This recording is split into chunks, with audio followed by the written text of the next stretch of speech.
What's going on, guys? Austin 22LR coming at you today. Today, what we're going to talk about is something that I think a lot of new shooters overlook, and that's just going to be the foundational belt setup.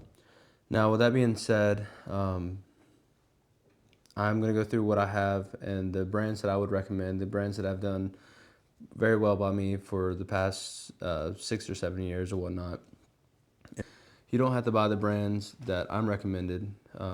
Just go out and buy something of quality. Don't go to Amazon and try to buy the airsoft equivalent because it's not going to last. You're going to be replacing it, in 6 months to a year, and you're just not going to get your money's worth out of it. With that being said, we're going to go ahead and jump into the belt. And as we go through the belts, I'm going to tell you why I have certain things set up in the ways I do. Might help out some new shooters out there, and that's kind of what this whole channel is all about. So, to get into it, what you see before you, if I take the pistol out of here, the tourniquet out of here, and the magazines and the ammo, and I just show you the inner belt and the nylon gear and pouches. This is about a $600 investment over time. So buy your belt, get you a holster, and then add a magazine pouch every now and then when you can. With the belt, if you go with Blue Alpha gear, I can't speak for other belt systems, but it is a 2-system belt. So you have your inner belt and your outer belt. Your inner belt is going to be more like an EDC belt or everyday carry belt. It's going to be a very stiff nylon with a outer layer of Velcro, and this just simply goes through your belt loops like a normal belt would, and you thread it through, and this is what you wear day in and day out. Now this belt will hold, your Kydex holsters, inside waistband holsters, outside the waistband holsters. It is rigid enough to do that. And that is kind of one of the things you get with Blue Alpha. I can't speak for other companies, but Blue Alpha does a phenomenal job at making nylon gear. So I've used this for 2 years, and it's showing very minimal wear marks. I can very confidently say I'll get another 2 years worth of wearing this belt in an everyday carry fashion. So like I said, this is a 2-part belt. So this is the one you wear every day, and when you get ready to go to a competition, or you need to throw on your battle belt or competition rig, or whatever you want to name this thing, it just simply goes around that other belt, and this is the opposite side of the Velcro, and you put it around, and the Cobra buckle will lock it in. With that being said, once you run the belts in conjunction with each other, you don't have to wear belt keepers. The Cobra buckle is not going to come undone with you. I think these things are rated up to hundreds, if not thousands of pounds. And I've done a lot of running with this. I've done a lot of jumping with this. So you name it, we've just about been through it together, but never had any issues with this belt falling off or sagging or anything of that nature. These belts the outer belt is adjustable to a certain length, and I have it covered up, but it is the same thing as any other belt. You feed it through, you double it back over on each other when you find your right length. That's what you set it up for, and this belt stays that same length forever and ever. If you gain or lose weight, that's what the adjustment is there for. The magazine pouches I'm going to solely recommend are going to be S-Tac Kiwi pouches. They are a nylon pouch with a Kydex insert. If anybody's ever used Kydex before, you know why they need to be a Kydex insert. When you insert the magazine, it locks into place, for better words, and you don't have to worry about your magazines coming out. The magazines are able to pick up the whole belt system and not fall out or anything of that nature. So if you can see in there, I'll kind of explain this Kydex system a little further. The outside is nylon, the inside is a plastic polymer kind of wedge, and when you insert the magazines, it is a very positive click and friction hold of your magazine. Now, I hate to say it, but all these magazine carriers are phenomenal. I've done a lot of running around. None of these magazines have ever fell out on me. I've had the gun fall out of its holster more times than I've had any of these magazines fall out of their holsters, which is just a testament to how good these things are. With that being said, you do have to find a way to attach the holsters to your belt system. And I am using the Molly webbing that Blue Alpha Gear supplies.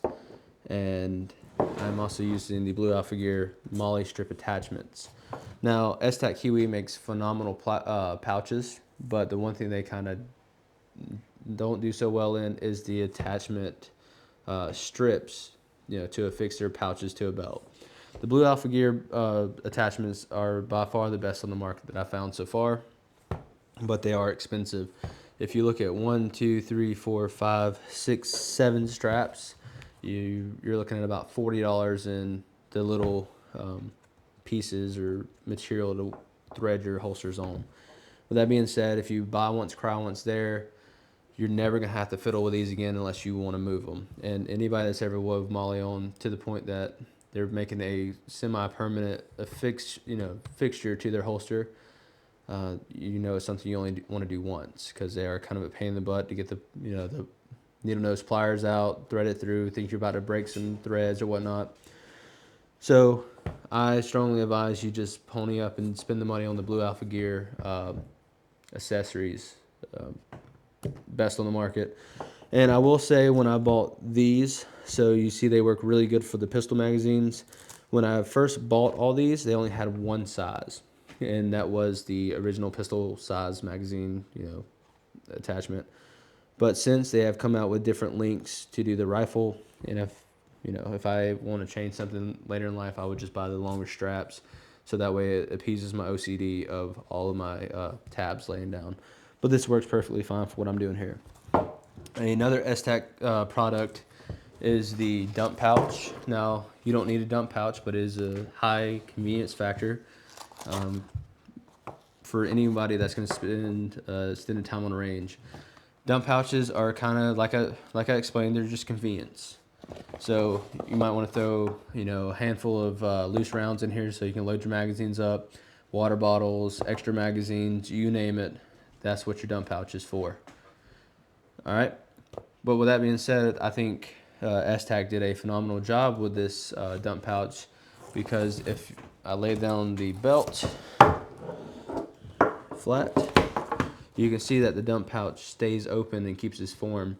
So when you are reaching back behind you, you can drop whatever you want in that dump pouch. Versus if you go on Amazon and you try to save, $5, the dump pouch is automatically going to close on you, and you're going to have to thread it back open, drop it in there, and risk thinking you dropped it in the dump pouch and you didn't. As you saw when I unraveled it, it does fold up nice and neat. It does come with a little Velcro strip, and it stays out of the way, so that when I'm not using it, it stows away perfectly. And the thing I like about this one is, now there's some out there that they say stow away easily, and it takes you 5 minutes to roll the thing up. You see, I did that in a matter of 5 to 7 seconds.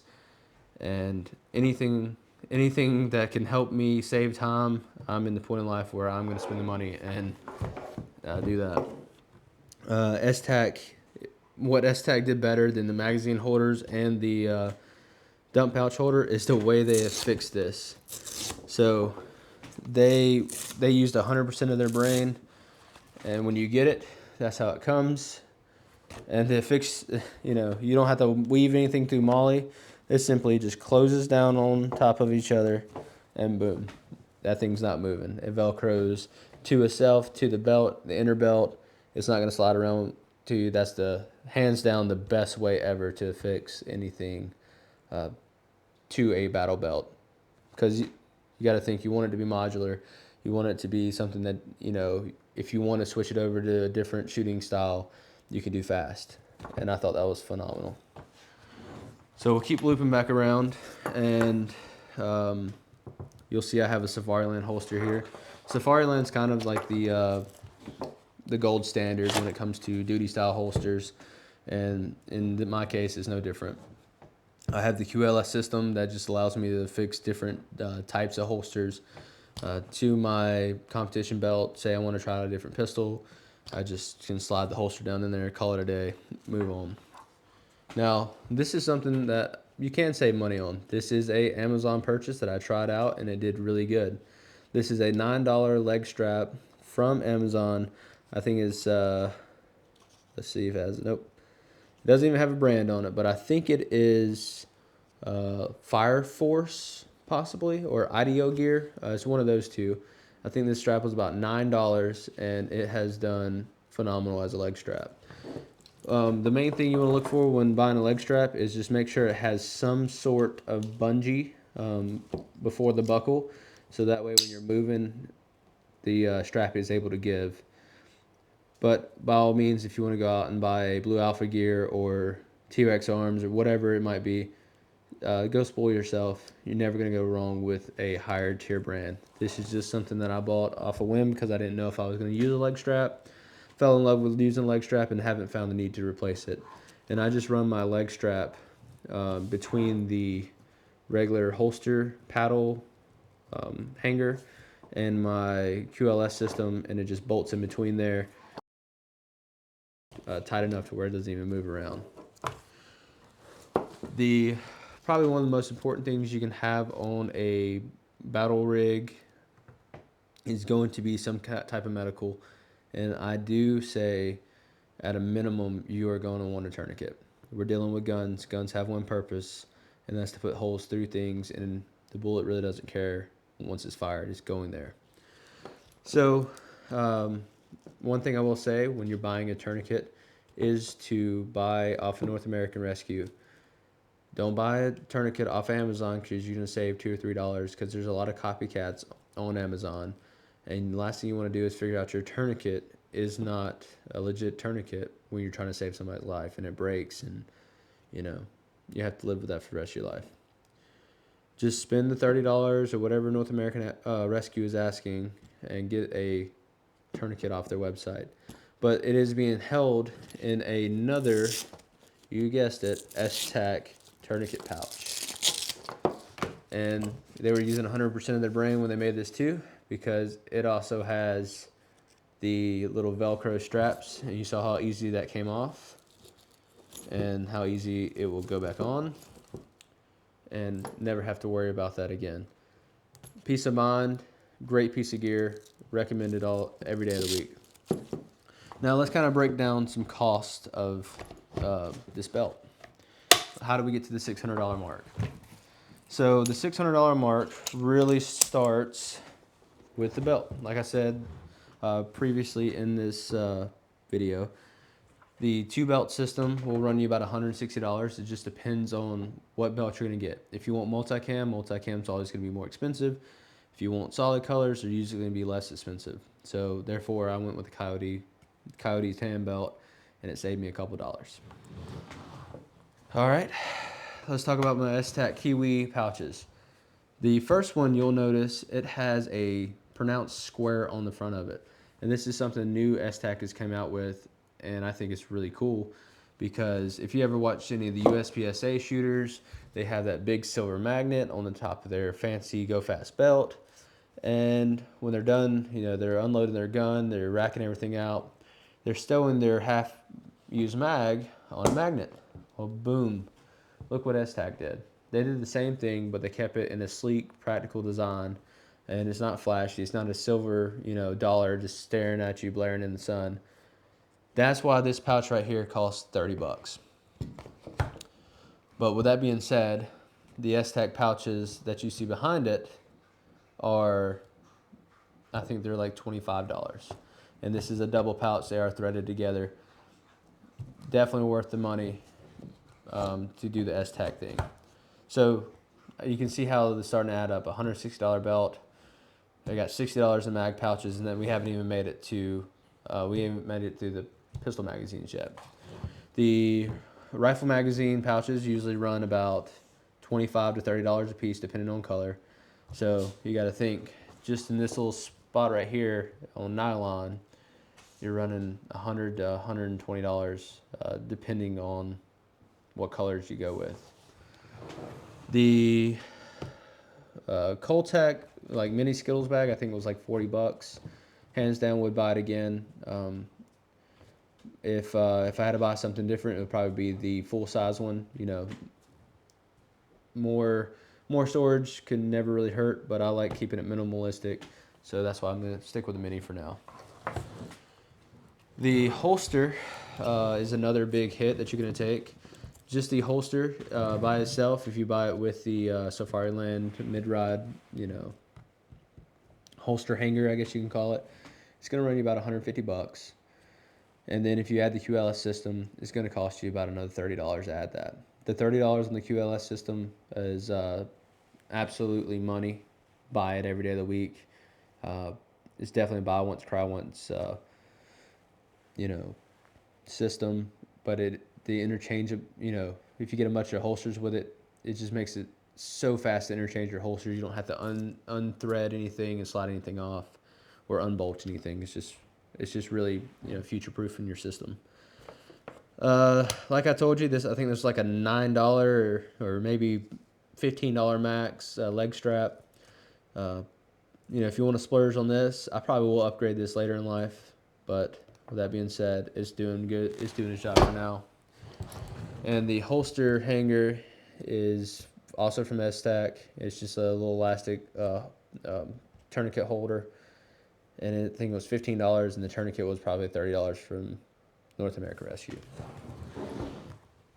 All right. So I want to give you a tip on why I run the things I run, where I run them. So the belt is pretty specific to, I run the belt sizing to fit me. That's pretty common sense there. But what it probably isn't common sense the most is, why do I run my pistol mags before my rifle mags, and why do I have my magazines oriented the way I do? The reason I have the magazines oriented the way I do is when you're drawing your pistol magazine, you're going to flip it like this to go into the gun, right? And what that does is it puts the bullets the way they need to go in the gun. So when I index my pistol magazines into the holster, I'm going to index the bullet pointing towards my crotch area on my inside my holster. Now my rifle magazines, because when you're gripping it on your left side, you're going to grip and rotate down. Your bullets are going to be pointing forward when you do that. So when you stage your rifle magazines, you want to stage the bullets facing your butt. So pistol bullets facing your crotch, rifle facing your butt. And the reason that we do pistol magazines first instead of putting our rifle magazines in front, because if I put my rifle mags in front and I'm reaching through, I'm going to grab a rifle mag always. Versus if I put the pistol mag forward and I need a rifle mag, I can sweep over my pistol magazines and then grab my rifle magazine and go to work. So that's just why I have the placement like I do there. Just a quick recap. The bullets on the pistol magazine go towards your crotch. The bullets of the rifle magazines go to your butt. That's just going to help you orientate the magazine where it needs to go. And rifle magazines always go behind the pistol magazines due to the height factor, so I can sweep over my pistol magazines and grab my rifle if need be. The reason I have my dump pouch right here behind my rifle magazines is that is going to be where I can grab anything out of that dump pouch or dump it in that dump pouch and keep my weapon side free. Pretty self-explanatory. But like I said, prior to anything in this video, you set up your equipment to work for you. So what works for me might not work for you. This is something that you're going to have to play around with. But the pistol and rifle magazines is pretty much going to be straightforward across the board. All right, you might ask why I have the tourniquet holder and pouch close to my center line. And that's just simply so I can reach it with both hands. If something happens to my right hand, I can reach it with my left hand. If something happens to my left hand, I can reach it with my right hand. If something happens to both hands, then I guess I've just had a terrible day. All right. And the reason I have my pistol the way it is, if you notice my pistol, it sets in line with my belt. And that is done for a reason. If you put your pistol up too high, you're grabbing your pistol with your elbow up too high. If you set your pistol too low, you're bending over at the body to grab your pistol, which makes it not a good draw. you know, not an intuitive draw at all. So that's why I like running my pistol at my belt line. The reason that we run a leg strap is because when I draw my pistol, if I don't have a leg strap and I draw my pistol, the pistol and the holster are always going to want to pull not in a straight line, and it will bind up on you. If you have the leg strap, it will keep the pistol straight, so when you draw the pistol, it comes straight out, and it goes with the least, you know, least amount of movement on your holster. But, and obviously the Cobra buckle or the belt line is going to be in the center, matching up basically with my zipper, just to kind of keep everything streamlined center. Well, guys, that is a kind of an overview and why, you know, overview of my belt and why I run things on my belt and kind of a cost breakdown of my belt. With that being said, this is not the end all be all, but if you feel like I've misled anybody, drop it down in the comments. Let me know, because I'm always open to, you know, good criticism, and I want to correct any, you know, false statements, you know, that I might have made on error. But y'all have a great day. If y'all need anything, I'll catch up with you on the next video. See y'all.